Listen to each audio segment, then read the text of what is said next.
Jangan lupa untuk subscribe, share, dan nyalakan lonceng notifikasinya sebagai bentuk dukungan kamu. Do you see what I see?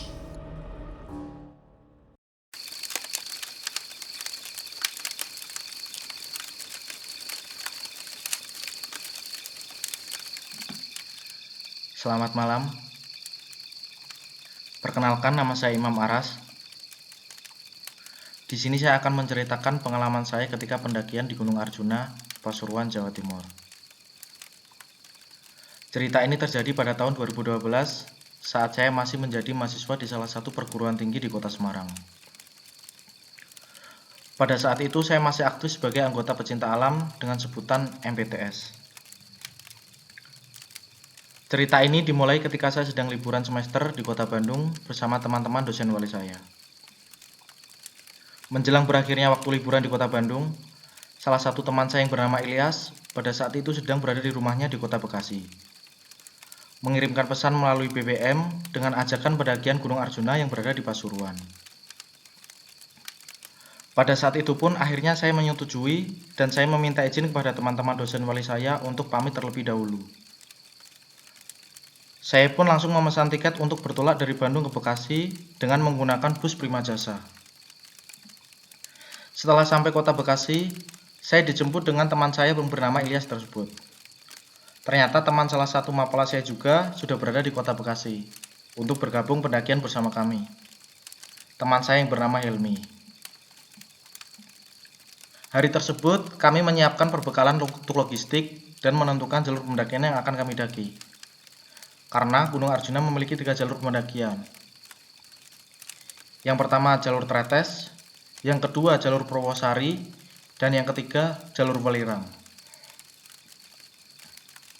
Kami bertiga memutuskan pendakian melalui jalur Purwosari dengan pertimbangan karena dekat dengan lokasi kerabat saya di daerah tersebut. Esok harinya pun kami sudah siap berangkat dari Bekasi menuju Kota Malang dengan menggunakan kereta api Mataram Maja. Kami pun berangkat sekitar pukul 8 pagi. Pada saat itu, kami naik kereta dengan tiket yang masih berwarna merah, atau belum tiket seperti yang sekarang, yang penumpang boleh naik walaupun tanpa kursi. Kebetulan tiket kami pada saat itu tertera tempat duduk.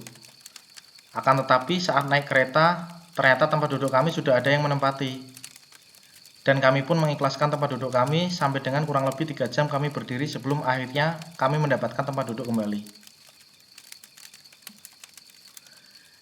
Di tengah perjalanan, teman saya bernama Helmi mendapat pesan dari salah satu keluarganya yang berada di Cilacap dan memberikan kabar bahwa sang ayah masuk rumah sakit.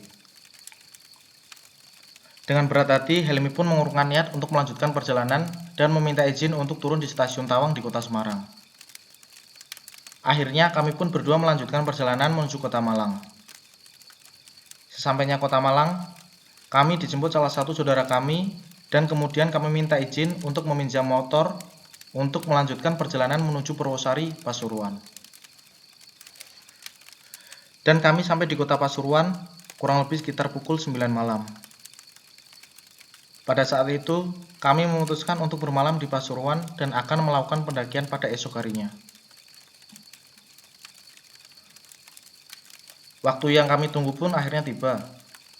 Kami memulai pendakian dari base camp kurang lebih pukul 6.30. Setelah perjalanan kurang lebih 40 menit, kami sampai di pos 1, yaitu pos Goa Antaboga. Di sana kami bertemu dengan para peziarah yang pada saat itu baru saja selesai melaksanakan kegiatan. Kami bertemu seorang kakek-kakek dan 2 orang parubaya.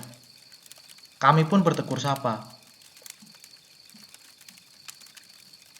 Setelah itu kami melanjutkan ke pos 2. Di tengah perjalanan kami bertemu dengan warga lokal yang sedang mencari kayu bakar. Kami pun bertegur sapa dan di tengah pembicaraan, orang tersebut memperingatkan kami untuk segera melepas PDL atau seragam yang kami gunakan.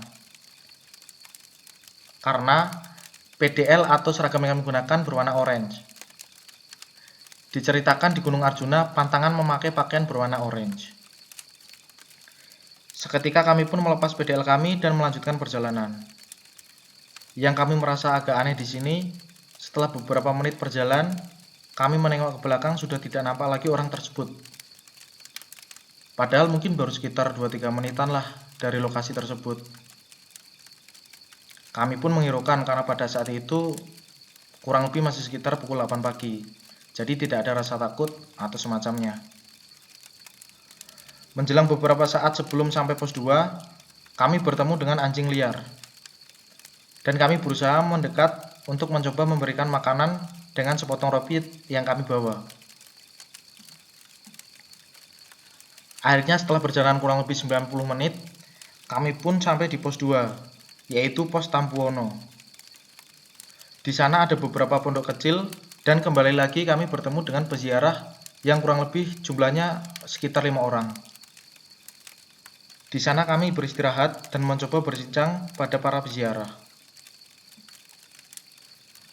Beberapa meter dari pondok-pondok kecil tersebut terdapat petilasan Eyang Abiasa dan sebuah sendang yang cukup membuat bulu kuduk kami merinding pada saat itu, yaitu sendang Dewi Kunti. Di sendang tersebut ada kain putih yang melingkar menutupi sendang tersebut.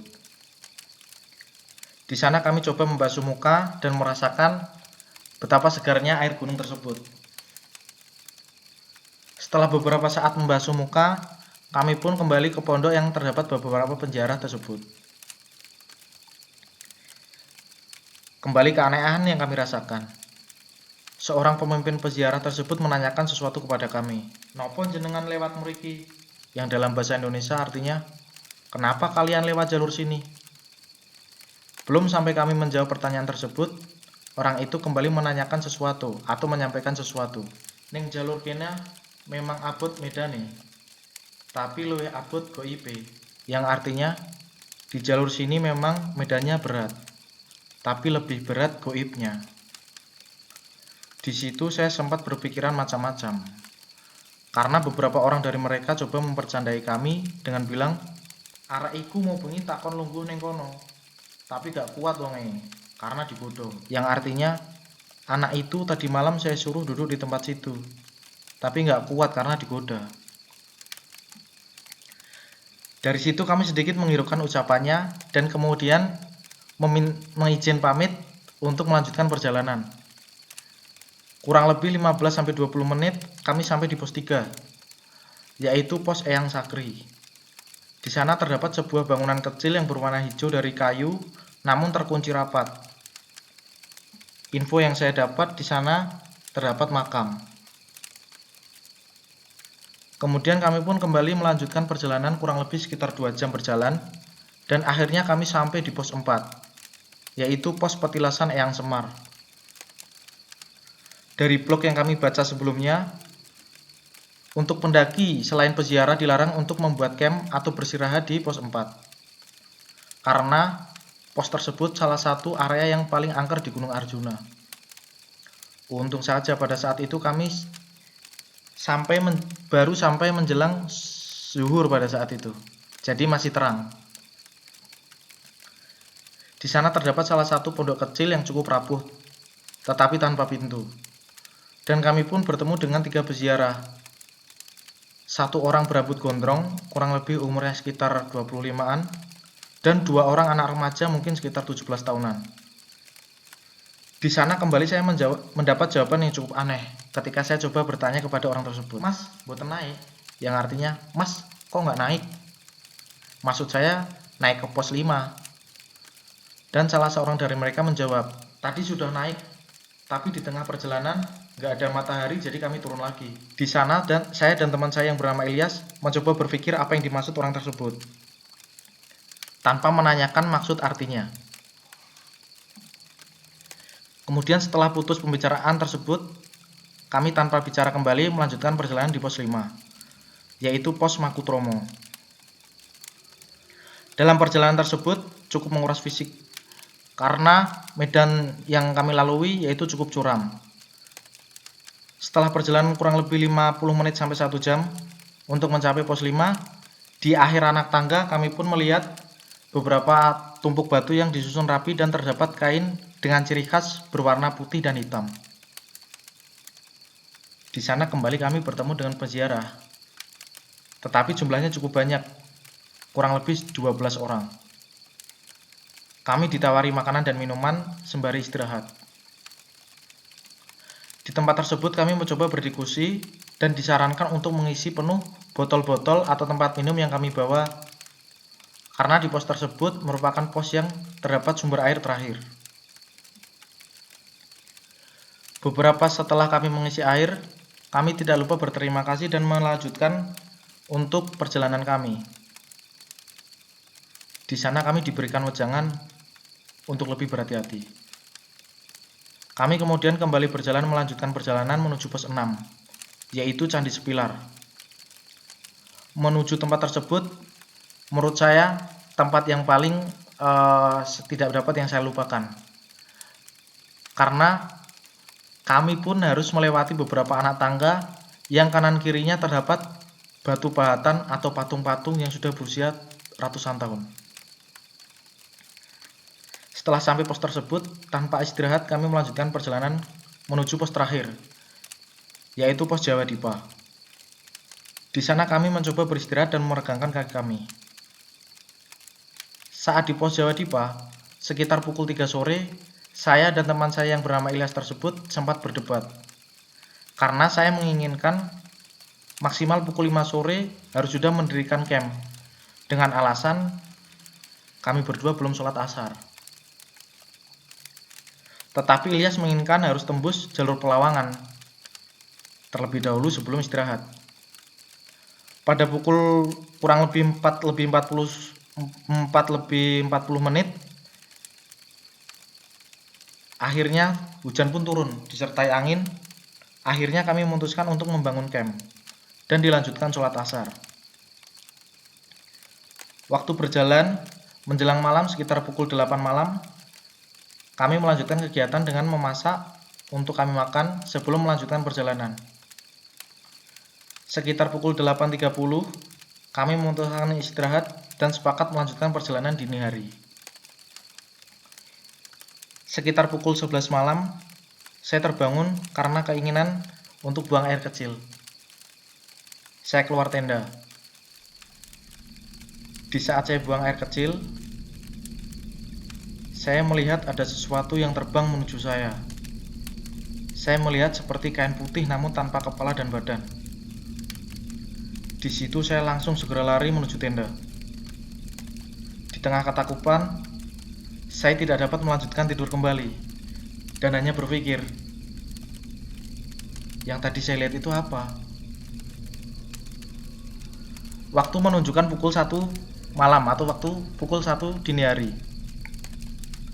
Dan saya membangunkan teman saya untuk bergegas melanjutkan perjalanan dengan alasan kita harus mengejar sunrise. Setelah berkemas, kami pun melanjutkan perjalanan menuju puncak dan hanya membawa senter kecil serta tas carrier. Sekitar pukul 2 dini hari, kami melewati pohon-pohon pinus yang sangat banyak. Di tengah obrolan, kami mendengar suara lirih dari atas salah satu pohon pinus tersebut. Suaranya seperti "Meriki, Meriki." Ketika itu saya lihat dan mengarahkan senter saya tepat di mana suara tersebut berada. Ternyata di atas pohon tersebut ada kuntilanak yang sedang mengayunkan kakinya dengan baju putih yang panjang melebihi kakinya.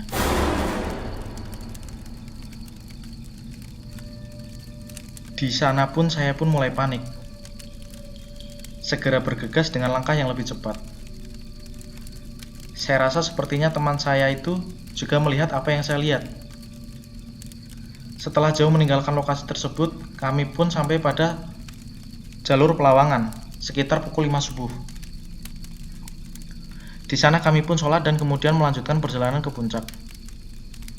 Akhirnya kami pun sampai puncak Gunung Arjuna, atau yang lebih dikenal dengan puncak Ogal Agil. Kami sedikit merasa lega, walaupun kami ketinggalan sunrise ketika kami sudah sampai puncak kurang lebih sekitar 6:30 menit. Setelah beberapa saat mengabadikan momen, kami pun bersiap untuk turun menuju base camp Gunung Arjuna. Pada saat menuju turun, kami memastikan lokasi yang sebelumnya kami melihat kuntilanak. Memang tidak ada apapun, baik kain atau semacamnya yang digantung di tempat tersebut. Berarti kami memastikan apa yang kami lihat tadi malam itu benar seperti apa yang kami sangka. Saat perjalanan menuju pos Jawa Dipa, di tengah jalan kami menemukan 2 ekor burung jalak hitam. Dan kami hanya melewatinya saja. Karena konon kalau di gunung bertemu dengan anak ayam atau burung yang dirasa jarang terlihat, jangan didekati. Perjalanan kami akhirnya melewati pos 7 Jawa Dipa sampai pos 2 dengan lancar. Sampai akhirnya saya kembali melihat sesuatu yang menurut saya di luar akal pikir saya. Menuju pos 1, saya mendengar seperti orang berteriak, "Woi!" Kemudian jeda, kemudian teriak kembali, "Woi!" Kurang lebih sampai 2 kali saya dengar di belakang kami. Setelah suara tersebut hilang, kemudian saya menengok ke belakang ke arah Ilyas. Dan saya melihat seperti ada anak anjing yang mengikuti kami, namun teman saya itu sama sekali tidak melihat apapun. Di situ saya tidak merasa takut, karena waktu menjelang zuhur, dan keadaan masih terang. Setelah sampai base camp, saya pun menceritakan apa yang saya tadi lihat. Dan benar saja, si Ilyas tidak melihat seekor anjing tersebut. Mungkin sekian cerita dari saya. Kurang lebihnya mohon maaf. Mungkin jika ada kesempatan, lain waktu saya akan menceritakan pengalaman horor saya ketika mendaki di salah satu gunung di daerah Jawa Tengah. Selamat malam, selamat beristirahat.